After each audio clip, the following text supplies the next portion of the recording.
Hello guys, in today's video I'm going to show you how to activate performance mode on Motorola Moto G52. I mean kind of performance mode, but let's go.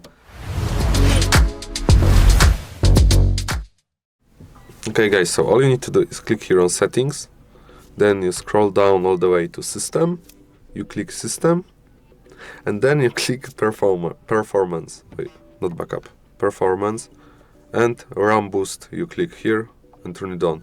And after, you need to restart, so I will be restarting my phone and I will be back after I restart it. Okay, I restarted my phone. As you can see, it turned on, and let's go to settings,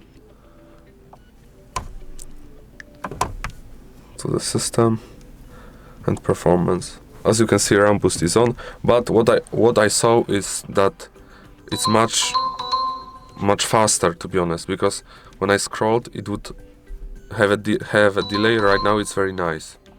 Okay guys, that's how you turn on performance mode on Motorola Moto G52. Let's go. I hope you like the video.